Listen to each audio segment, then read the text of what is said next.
নমস্কার বন্ধুরা, আমি পম্পি তোমাদের সবাইকে স্বাগত জানাচ্ছি। আর কয়েকদিন পরেই দুর্গাপুজো, আর সেই পুজোতে আমরা আগে থেকেই প্ল্যান করে রাখি কোন দিন কি শাড়ি পরবো, কোন দিন কিভাবে সাজবো, আর সেই সাথে এটাও প্ল্যান করে রাখি কোন দিন কি খাবার হবে। আজকে আমি তোমাদের সাথে অষ্টমী স্পেশাল জলখাবারের আইডিয়া নিয়ে হাজির হয়েছি। সেদিন রাখতে পারো ছোলার ডাল, সম্পূর্ণ নিরামিষ ছোলার ডাল কিভাবে বানিয়েছি চলো দেখে নাও। ছোলার ডাল কিন্তু আমি ভিজিয়ে রাখিনি, জল দিয়ে ভালো করে ধুয়ে নেওয়ার পর কুকারের মধ্যে ভরে দিচ্ছি 1.5 গ্লাস জল, হলুদ, পরিমাণ মতো লবণ, সামান্য একটু সর্ষের তেল। এটাকে সেদ্ধ করে নিতে হবে যাতে গলে না যায়, প্রত্যেকটা দানা গোটা থাকে এবং দানাগুলো বেশ ভালোভাবে সেদ্ধ হয়ে যায়। তার জন্য হাই ফ্লেমে একটা সিটি দিয়ে নেওয়ার পর গ্যাসের ফ্লেম একদম লো করে আমি 10 মিনিট রেখেছিলাম। তারপর ঠান্ডা করে নেওয়ার পর দেখো ঢাকনা খুলে তোমাদের দেখাচ্ছি, প্রত্যেকটা দানা গোটা গোটা আছে, আবার দানাগুলো সেদ্ধও হয়ে গেছে। এখন সর্ষের তেল গরম করে নিচ্ছি। তেল গরম হওয়ার পর এর মধ্যে কেটে রাখা আলু দিয়ে দিচ্ছি। আলুগুলোকে বেশ লালচে করে ভেজে নিতে হবে। ততক্ষণে বাটির মধ্যে নিয়ে নিচ্ছি হলুদ, লঙ্কা গুঁড়ো, ধনে গুঁড়ো আর জিরে গুঁড়ো। অল্প একটু জল দিয়ে মশলাটাকে ভালো করে মিশিয়ে নিতে হবে।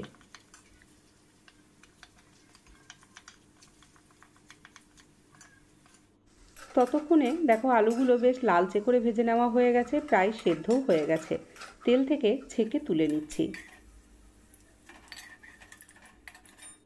যেটুকু তেল আছে সেই তেলে ফোড়ন দিচ্ছি গোটা জিরে, একটা তেজপাতা, একটা শুকনো লঙ্কা, সেই সাথে একটা এলাচটাকে থেতো করে নিয়েছি।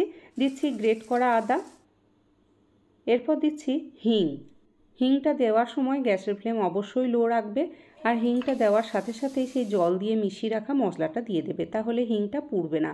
বাটি ধোয়া জল একটু দিলাম, মশলাটাকে ভালো করে কষিয়ে নিচ্ছি। এরপর দিচ্ছি ভেজে রাখা আলু, এরপর দিচ্ছি ভেজে রাখা কাজু আর কিশমিশ। হাতের কাছে যদি নারকেল থাকে তাহলে কয়েক টুকরো নারকেলও দিতে পারো, নারকেলটা ভেজে নিয়ে তারপর দেবে।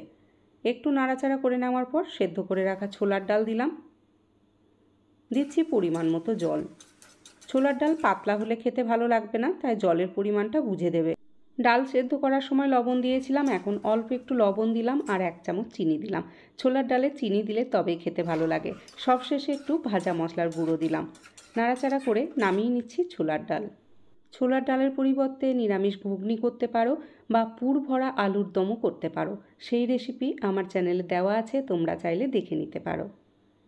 এখন চলো বানিয়ে নিই চষির পায়েস বা সেমাই পায়েস। সেমাইটাকে ঘিয়ে বেশ লাল লাল করে ভেজে নিতে হবে। এটা বানাতে তোমরা সবাই পারো, এটা বানানো খুবই সহজ, তবু আমি একবার দেখিয়ে দিচ্ছি যারা নতুন তাদের জন্য। আর দুধটাকে ঘন করে নিচ্ছি গুঁড়ো দুধ দিয়ে, পরিমাণ মতো চিনিটাও দিয়ে দিতে হবে। হাই ফ্লেমে নেড়ে চেড়ে দুধটাকে বেশ ঘন করে নেবে। আমি এখানে চিনির পরিমাণ বেশি দিইনি, মাত্র 3 চামচ দিলাম, মিষ্টিটা হালকা করবো তাই। তোমরা তোমাদের পছন্দ মতো দিয়ে দেবে। আর ভেজে রাখা কাজু আর কিশমিশটা দিয়ে দিচ্ছি।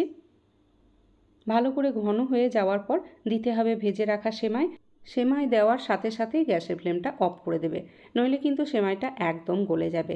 আর ঠান্ডা হয়ে যাওয়ার পর দেখবে দুধটা অনেকটা টেনে নিয়েছে, যদি একদম টেনে নিয়ে থাকে তাহলে ওতে আরও কিছুটা দুধ দিয়ে দেবে। ঠান্ডা হওয়ার পর দেখো তোমাদের দেখাচ্ছি। যেহেতু অষ্টমীর দিন আমরা অষ্টমী করি, চালের জিনিস খাই না, তাই সেমাইয়ের পায়েস করেই তোমাদের দেখালাম। সেমাইয়ের পায়েসের পরিবর্তে সাবুদানা ক্ষীর মাখনা বানিয়ে নিতে পারো, সেই রেসিপিও আমার চ্যানেলে দেওয়া আছে। এখন চলো বানিয়ে ফেলি হিঙের কচুরি। তার জন্য প্রথমে ময়দাটাকে মাখিয়ে নিচ্ছি। ময়দাতে দিলাম পরিমাণ মতো লবণ, সামান্য একটু কালো জিরে আর 4 টেবিল চামচ বেশ ভর্তি ভর্তি সাদা তেল দিলাম।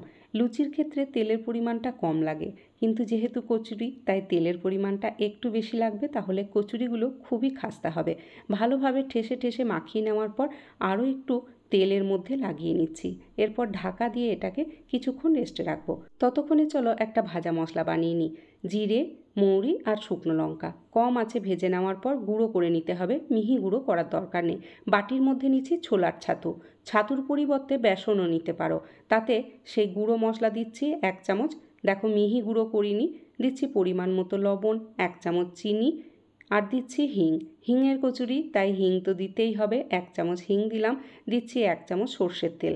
এটাকে মাখিয়ে নেওয়ার পর অল্প অল্প জল দিয়ে এটাকে একটা ডো বানিয়ে নিতে হবে।